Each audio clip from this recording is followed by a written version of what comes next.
Exercise 12.2 का question number 5 है।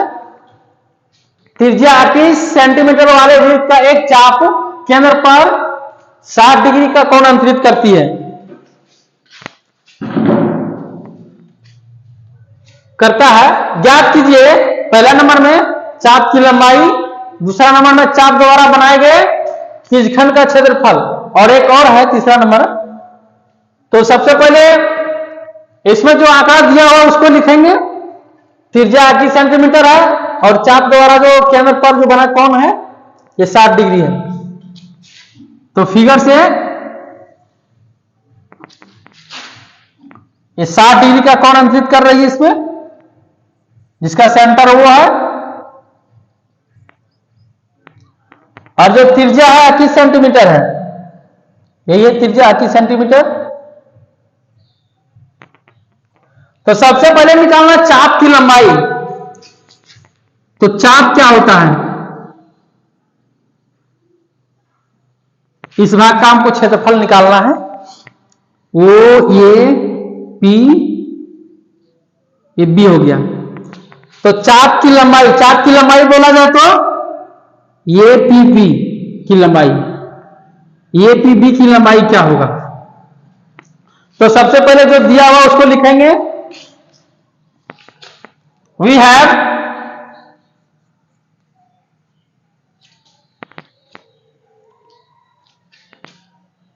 त्रिज्या, वृत्त की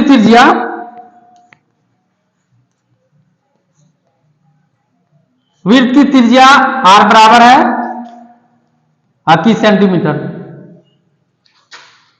कोण जिसको थीटा से सूचित करेंगे, थीटा बराबर है 60 डिग्री। इतना ही है। अब संगत चाप, एक नंबर का सॉल्यूशन करेंगे। अब चाप की लंबाई निकालना है। अब चाप की लंबाई,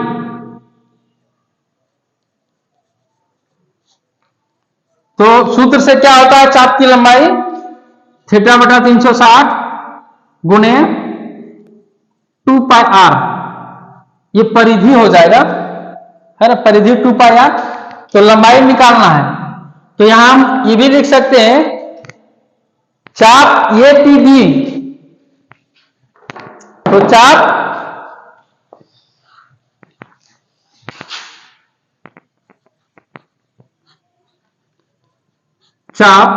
ए पी बी की लंबाई थीटा बटा 360 गुने 2 पाई आर। तो थीटा का वैल्यू क्या है, 60 डिग्री है, बटा 360 गुने 2 पाई का मान अगर कुछ दिया हुआ हो, अलग से कुछ नहीं दिया हुआ है, 22/7 लेना है। और आर का वैल्यू है 30 सेंटीमीटर। तो इसको कटिंग भी कर सकते हैं, 6 6 36, 7 तिया 21, और यहां से भी कर सकते हैं 2 तिया 6। और अगर इसको और इसको कटिंग करेंगे तो ये भी कटेगा।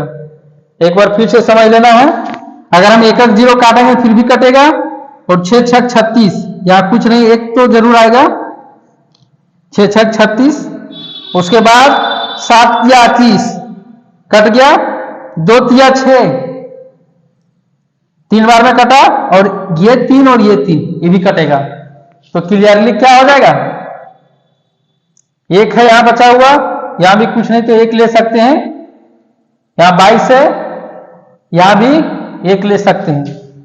तो 1 गुने 22 गुने 1 सेंटीमीटर। नीचे में तो कुछ बचा हुआ नहीं है, तो क्लियरली कितना हो जाएगा, 22 सेंटीमीटर। इसमें क्षेत्रफल नहीं निकाल रहे हैं, ये चाप की लंबाई निकाल रहे हैं, इसीलिए सेंटीमीटर में ही होगा। तो हम लिख सकते हैं, अतः चाप ए पी बी की लंबाई,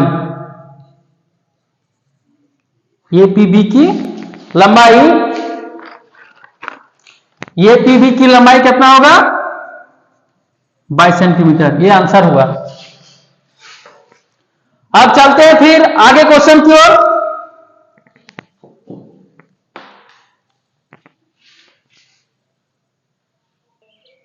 तो ये पहला नंबर का सॉल्यूशन हो चुका है। अब दूसरा नंबर का, तो जो डेटा है उसको हम रहने देंगे, बाकी जिसका जरूरत नहीं है। अब चलेंगे दूसरा नंबर पर। दूसरा नंबर में क्या है, चाप द्वारा बनाए गए त्रिज्यखंड का क्षेत्रफल। तो सबसे पहले त्रिज्यखंड है क्या, उसको जानना जरूरी है। तो त्रिज्यखंड है वो ये पीबी, वो ये पीबी, ये है त्रिज्यखंड। ये पूरे भाग का निकलेगा,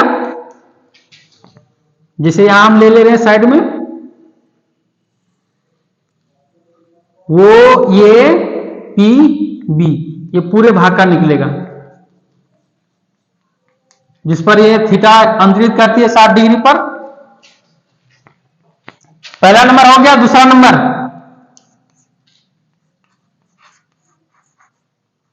त्रिज्यखंड वो ए पी बी, त्रिज्यखंड वो ए पी बी का क्षेत्रफल।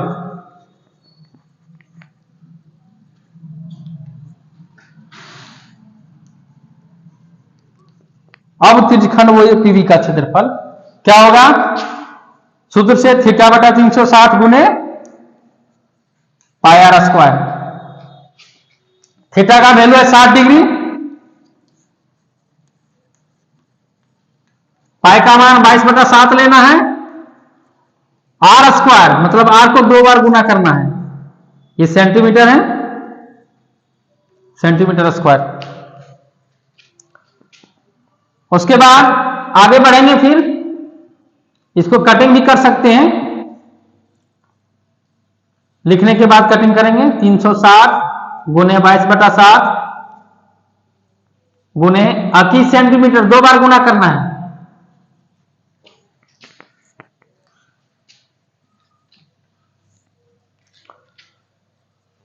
साठ बटा 360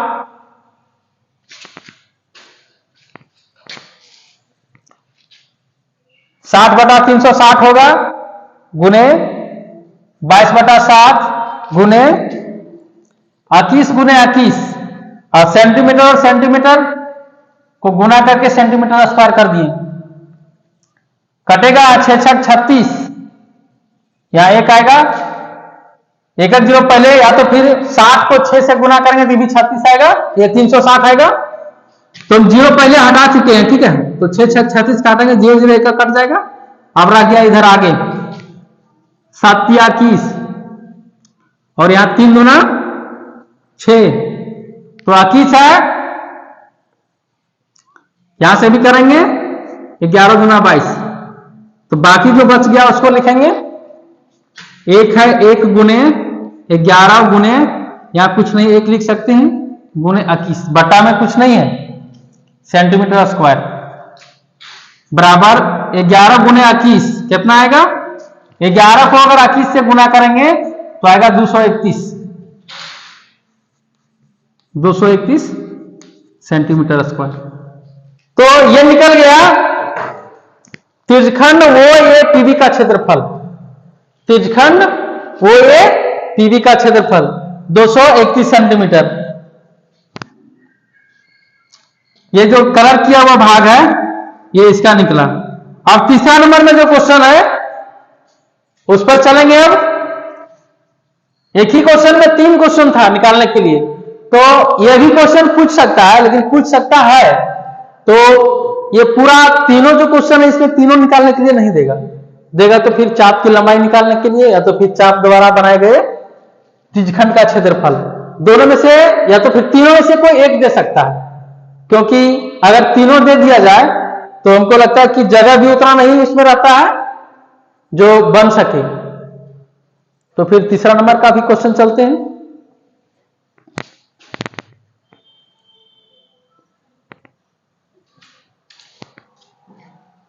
जो जरूरत है उसको रखेंगे, बाकी हम मिटा देंगे।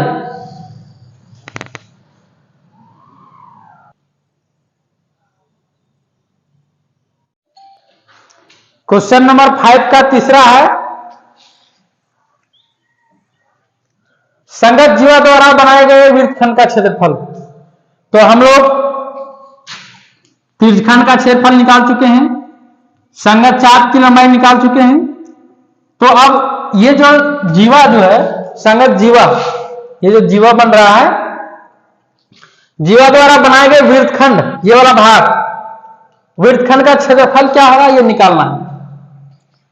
तो पहले भी बता चुके हैं त्रिज्या क्या है और कौन कितना है, वो तो जानकारी है, लेकिन यहां समझना ये है कि 28 सेंटीमीटर इसका त्रिज्या है।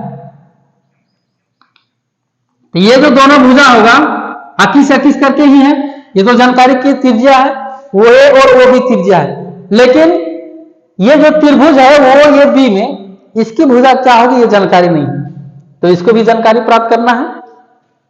जब कोण ये वो जो है 60 डिग्री है, तो यदि वो ये और वो भी बराबर है, तो ये भी कितना ही होना चाहिए, 60 डिग्री भी होना चाहिए और ये भी 60 डिग्री, तब हम उसको कहेंगे क्या, समबाहु त्रिभुज। ठीक है, लेकिन ये तो हम वैसे कह नहीं सकते हैं। तो अगर ये 60 डिग्री का कोण बना हुआ है और दो भुजा बराबर है, तो तीसरा भी बराबर होगा। बट ये जो है 60 डिग्री का कोण ये भी होना चाहिए, ये भी होना चाहिए। तो ये क्या कहलाएगा, वो ये भी, तो 60 डिग्री का एक कोण बन रहा है, तो समबाहु त्रिभुज का जो कोण होता है सभी कोण 60 डिग्री का होता है। तो ये यहां जो बन रहा है समबाहु त्रिभुज भी बन रहा है। या तो हम यदि मालूम नहीं कि कौन सा त्रिभुज बन रहा है, तो त्रिभुज का एक और क्षेत्रफल होता है 1/2 r² sin थीटा, ये भी होता है। तो हम इसी को लेके सॉल्यूशन करते हैं। ये समबाहु त्रिभुज है या कुछ भी है, ये हमको जानना जरूरी नहीं है, रहने देना है इसी तरह। तो कोई भी त्रिभुज है, ये फॉर्मूला अगर ले लेंगे, जहां थीटा का भी जानकारी होना चाहिए क्या है, तो साइन 60 का वैल्यू क्या होगा वो भी जानकारी होना चाहिए। तो त्रिभुज OAB, त्रिभुज OAB, अगर हमको ये वृत्तखंड छोटा वाला का ये भाग का क्षेत्रफल निकालना है, तो त्रिज्यखंड OAB में, सॉरी OAPB में, OAPB में अगर हम घटाएंगे त्रिभुज OAPB में अगर हम त्रिभुज इतना घटा देंगे ये वाला भाग, तो मेरा ये निकल जाएगा वृत्तखंड का क्षेत्रफल। ये वाला भाग जो बच रहा है इसका क्षेत्रफल निकल जाएगा। तो यही काम करना है। तो त्रिज्यखंड का क्षेत्रफल, त्रिज्यखंड OAPB का क्षेत्रफल निकाल चुके हैं पहले ही दूसरा नंबर में। तो आइए निकालते हैं इसको भी, डायरेक्ट लिखते हैं वृत्तखंड का क्षेत्रफल, वृत्तखंड का क्षेत्रफल। तो ये जानना जरूरी है कि निकालना क्या है, ठीक है, ये जानना जरूरी है सबसे पहले। तो निकालना है ये PB का क्षेत्रफल। तो वृत्तखंड, या हम लिख सकते हैं वृत्तखंड ये PB का क्षेत्रफल, ये PB का क्षेत्रफल बराबर त्रिज्यखंड OAPB, त्रिज्यखंड OAPB का क्षेत्रफल माइनस, यहां त्रिभुज लेंगे, त्रिभुज OAB का क्षेत्रफल। तो आगे बढ़ते हैं। हम त्रिज्यखंड OAPB का क्षेत्रफल हम पहले निकाल चुके हैं दूसरा नंबर में, वो है 231 सेंटीमीटर स्क्वायर, माइनस त्रिभुज OAB का क्षेत्रफल क्या होगा, 1/2 r² sin थीटा, ये भी त्रिभुज का क्षेत्रफल होता है, लेकिन थीटा का वैल्यू जानकारी रहना चाहिए कितना डिग्री है।